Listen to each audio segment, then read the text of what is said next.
get my 6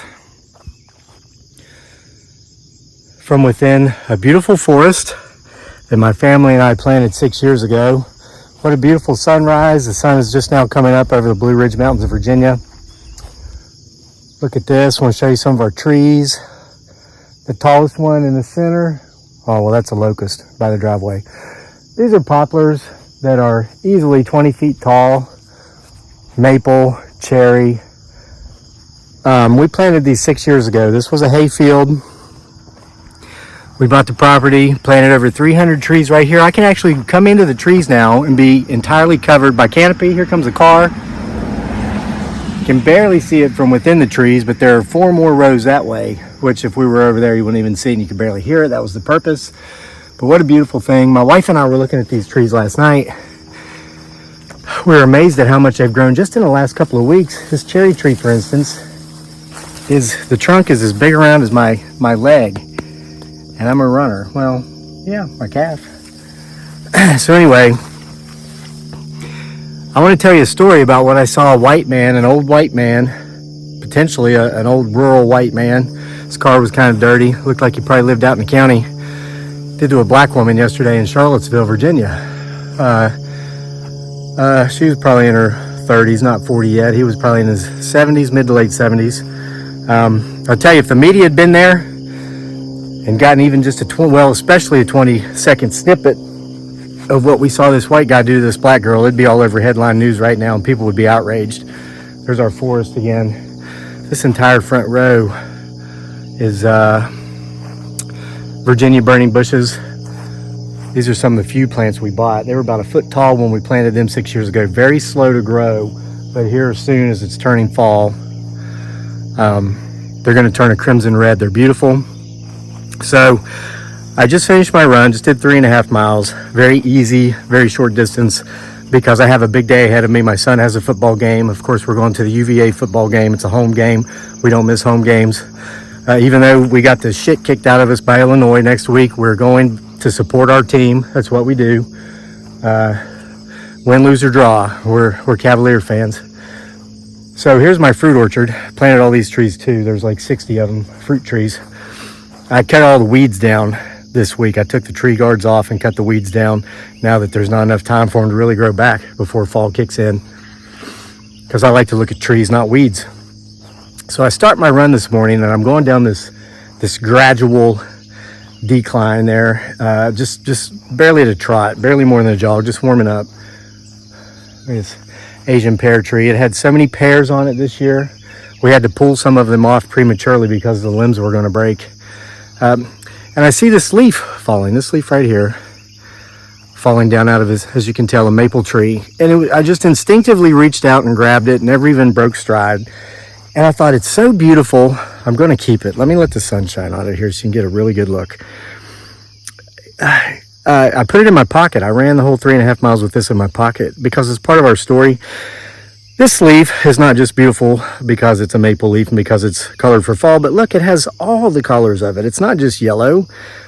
It's red and orange, and there seems to be black, brown, green, a bit of purple around the outer edges of the black part. It's multicolored. It's a calico leaf. So it reminded me of what I saw yesterday, and it reminded me of something that I saw this morning online while I was checking emails and doing a bit of writing. And by the way, thank you to everybody who has sent emails with your stories about your experiences with anything in regard to the paranormal, the supernatural, cryptids. As you know by now, I'm sure, if you've seen on the community wall, Erie and I put all those together that had come in as of like last week, put them together, had enough to publish a collection that is as long as a full-length novel, and we did that so your stories could be preserved in book format and be offered to others to read who have not heard them because maybe they don't watch this channel. And the very first day, there's our house, 120 years old. Here's our fish. I don't know if you'll be able to see them because of the sun glare at this angle in our pond, but this is around the time in the mornings we feed them. They're wanting, look at that.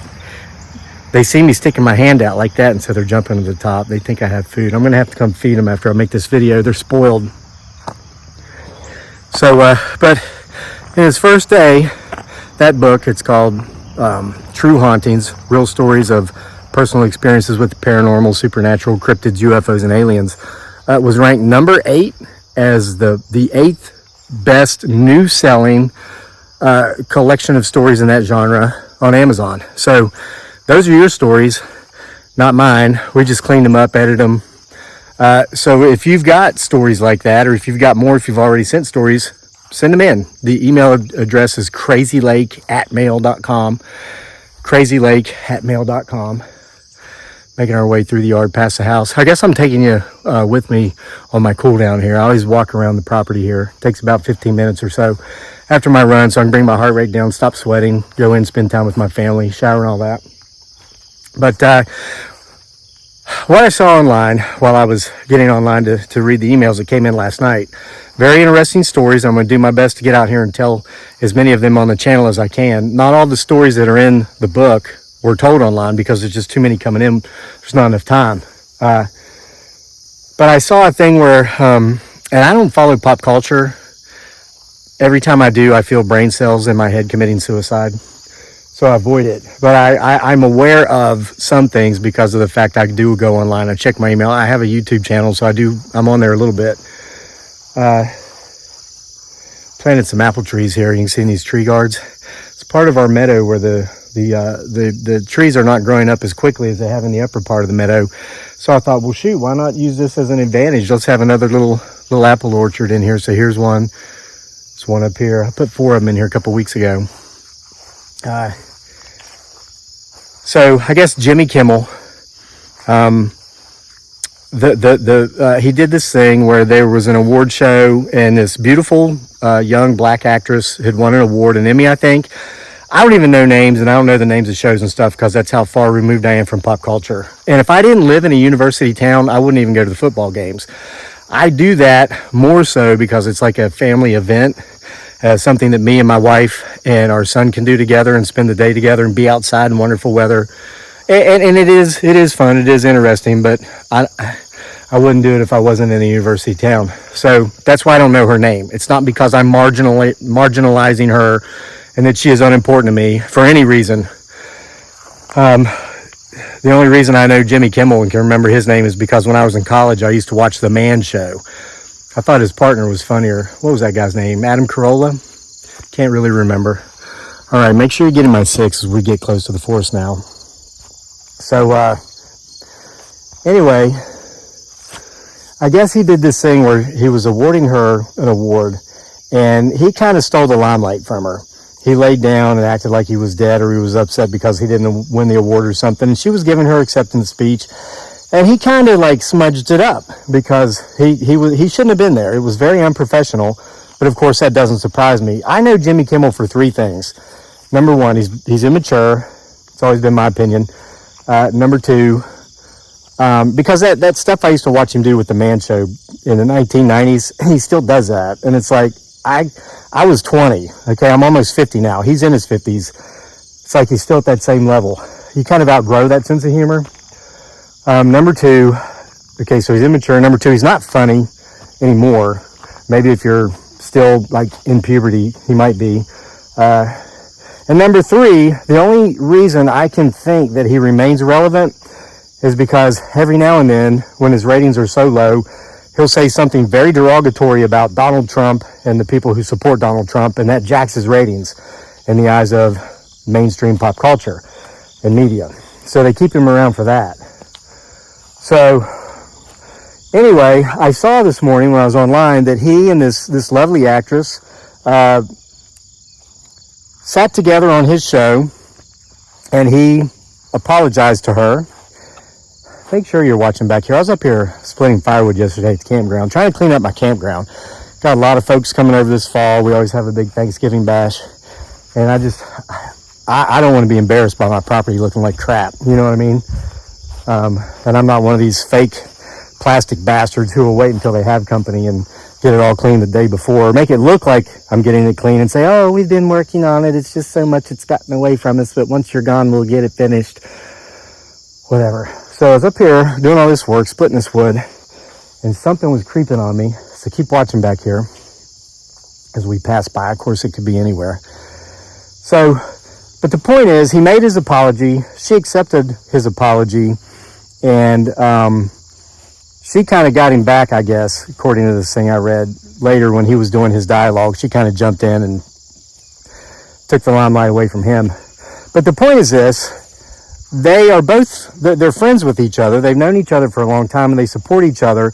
And when this thing happened, this woman didn't even, she wasn't offended. She didn't think to be offended. And nobody was really offended until the media came out and said, hey, you're supposed to be offended by this because this is racist. This is an example of Jimmy Kimmel using his white male privilege to steal the show from this woman of color who's giving this acceptance speech. Well, the minute that was said, well, of course, everybody loses their shit. You hear that tree knock? Clearly a tree knock. It's like, yeah, I'm offended. Oh my God, Jimmy Kimmel's being racist. He's using his white privilege. He's using his testicular fortitude. This is wrong, and I'm pissed. And everybody was angry. Everybody was angry for 3 or 4 days. But then it turns out the lady that was involved in that situation was not offended. She did not view it as if Jimmy Kimmel was being a racist or if he was a racist. Jimmy Kimmel is an old friend of hers who's been a supporter of hers for a long time, and she had no problem accepting his apology. So anyway, here's my story about what I saw an old white man, who's probably a rural old white man, do to a black woman in Charlottesville yesterday. I'm going to tell you this because the media wasn't there to capture it. There are lenses through which we view the world. I do my best to view the world through the lens of reality, and this can be complicated because there's so much going on out there that's trying to blur my lens. The lens of mainstream media, the lens of social media, the lens of the social justice brigade, the lens of this ideology versus that ideology, the left versus the right, the powers that be. So I attempt, as I'm viewing the world through the lens of reality, to also view it through the lens of beauty. And that's why I notice the little things, like the multicolored leaves. And I noticed something yesterday through my lens of beauty, I also viewed it through the lens of kindness that I thought was a very beautiful thing. And it upset a couple of women behind me in a car behind me because they viewed it through a different lens. They viewed it through the lens that the mainstream media, that most of social media, that the current state of affairs around us has given them and said, here, make sure to view all things through this lens. So my beautiful bride, Dearly, aka Giggly Girl, and myself had gone out. We took a couple dates this week. We had to go to our kids' school one day to turn in some forms, which we did, and we thought, hell, the day's half gone, let's go ahead and have a date. So we did. And we took another date yesterday. We usually, Fridays, we'll do whatever work needs to be done in the morning, but by 10 a.m., we're done. And we go somewhere. Yesterday, we went back into town and we walked 5 miles. We stopped and had a wonderful lunch at a delicious Peruvian restaurant in Charlottesville.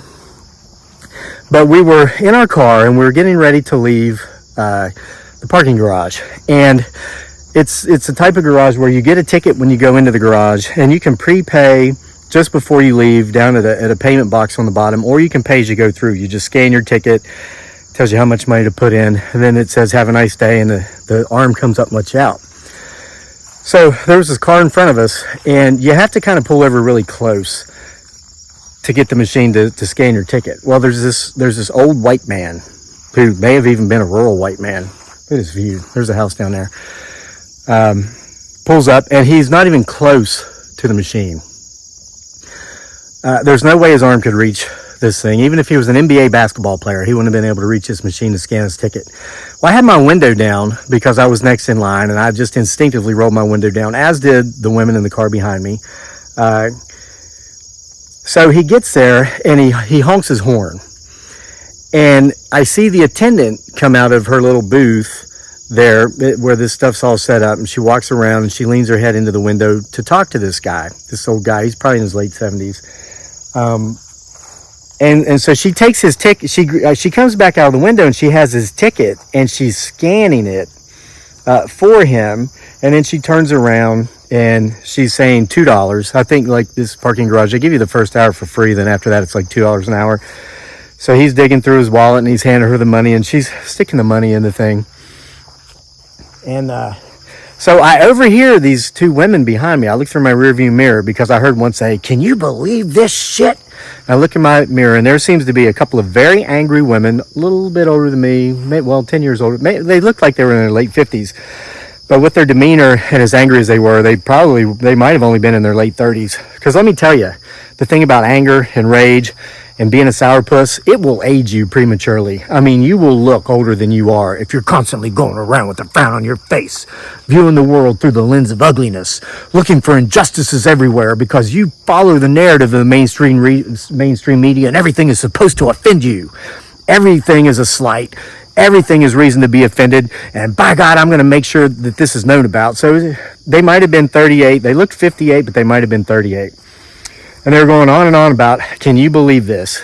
Can you believe this old white man up here making this younger black woman who's working as an attendant come out and do this for him when he's supposed to be doing it himself? You talk about privilege. So Dearly could hear him, and she's like, but, and I said, hold on, honey, wait. And I said, let's observe this. We know what's going on, and I'm going to tell you what was going on here in a minute, because we, only minutes before this, had an encounter with this man in the garage. So, this old white man who may be one of my neighbors out here in the country. Isn't it beautiful out here in the country? And this story will kind of highlight why I don't go into town too often. This is so beautiful. How can you view the world as a dark, ugly place when you can merely open your eyes and see splendid beauty like this? You know, you got to look for it. And it's all about the lens we choose to view the world through. So this guy, the lady, the attendant puts the money in the machine. He drives away. We go through, scan our ticket. I think we owed $2. And as I pull up, I slow down because I wanted to hear. I mean, these women, they were ready to apologize on behalf of the white race to this woman. And that's what they started to do. The woman said, I am so sorry you had to endure that display of white male privilege, something to that effect.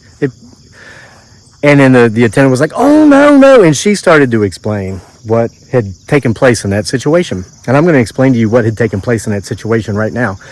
And I typically don't talk about these kind of things, but when all you see in the media and in social media are the stories about how what Jimmy Kimmel did absolutely was a pure, deliberate act of white male privilege, racism / whatever else we're supposed to be offended by. And the person that was on the other side of that behavior or activity, who we're claiming is the victim, we being the media or whatever, wasn't even aware that there was a slight, because in her view, in the situation with Kimmel and whatnot, there wasn't. Even though I'm not defending what he did and I'm not saying it was right, I viewed it as immature and kind of selfish, because that was her time to shine. Wouldn't have mattered if she was a fellow white male. That was that individual's time to shine for receiving an award that they worked hard to win. That wasn't his time to lay on the floor and act immature. But that's why I'm telling the story, because these are the stories you won't hear, and I'm sure this video will not get very many views. It will, not that it'll be suppressed. I don't think YouTube will suppress this video because I'm telling the story, but I certainly think they won't push it. They won't suggest it too heavily. So here's the situation. We had parked on the third floor of this garage, as did this man. And as Dearly and I, my wife, were walking back to our truck after we'd finished our long walk and had our nice lunch and had our wonderful date, being tuned out from the world that's gone mad, that's trying to convince those of us in it who are not mad yet to go mad with it, but we refuse to do so. We saw this old man going towards his car. He was a considerable distance ahead of us, and when we saw him, I told Dearly, I said, let's slow down. I think this guy might need some help. This man struck me as someone who had recently clearly had a stroke. He wasn't using a cane, he wasn't using a walker, but he was hunched over, and he could, I don't want to say he could barely walk, but he walked with great difficulty. He was kind of dragging his right foot behind him a little bit. And the reason I'm led to believe that he recently had a stroke is because I think he does need to use some sort of aid in walking, but it might be an issue of pride because he's lived 70 plus years and he's always been able to do for himself and he's always been able to get around for himself. And he's not been able to kind of accept the fact yet that he's at a point in life where he needs assistance by way of a walker, by way of a cane. And he didn't have a handicap parking sticker hanging from his mirror at the time that he drove through the machine where you pay. Now, he might have, before then, he might have taken it down. He was struggling physically, and I think he was also struggling with acceptance. I'm 48. I'm healthy. I'm fit. I'm struggling with the fact that I can't run. Well, I can't run 4.5 minute miles anymore. I'm not struggling with that because that's acceptable. But I am struggling with the fact that I can't go out and run 6 minute miles anymore at a consistent pace. Like I'm struggling with the fact that I'm never going to run an 18.5 minute 5K again. I'll probably never go under 20 minutes for 5K again. That's hard. Okay. And I think that's where this guy was. So since my wife and I saw that, we knew the truth about this man's situation. So we knew that when he pulled up to that machine and he honked that horn, he was asking that attendant, who happened to be a black woman, for help because he needed help. It was not an issue of white privilege, rural white male, racism-ist, whatever. And I could just see in my mind if somebody who worked for the mainstream media had been there with the camera for 20 seconds, or if the two very angry women behind me had pulled out their cell phone and recorded 20 seconds worth of that video and put with that video the narrative that, look at this old white rural male using his white privilege, that would have gone viral. And that would be the story that we would be told. That would be what we would see, because that would be that lens of anger and rage and non-reality through which we would have been forced to see that situation, because that's the story that we would have been given. It makes me wonder how much of this is going on in the world today. How many people are angry and enraged when there's no reason to be angry or enraged? And it's sickening that it's happening. But hey, that gets clicks. Clicks get money. So that's what I saw an old white guy do to a young black woman in Charlottesville yesterday. I saw him ask her for help. And what I saw as her response was an act of kindness. She smiled. She was friendly with him while she was helping him. She was not offended. She had no reason to be. It was a beautiful thing. And I'm going to point this out again now as I end this up. Remember, folks, everybody talks about being nice and the importance of being nice. Being nice doesn't matter. Nice is a facade. I'm sure those angry women in the car behind me are as nice as they can be when they're talking to you to your face. Be kind. There is a difference. Kindness is an action. Niceness is usually a fake front for passive-aggressive behavior. One of the most prolific tools used by sociopathic people and outright sociopaths. So folks, adjust your lenses. Adjust it to where you're viewing the world through the lens of reality, through the lens of beauty, and act kindly. See you for more next time.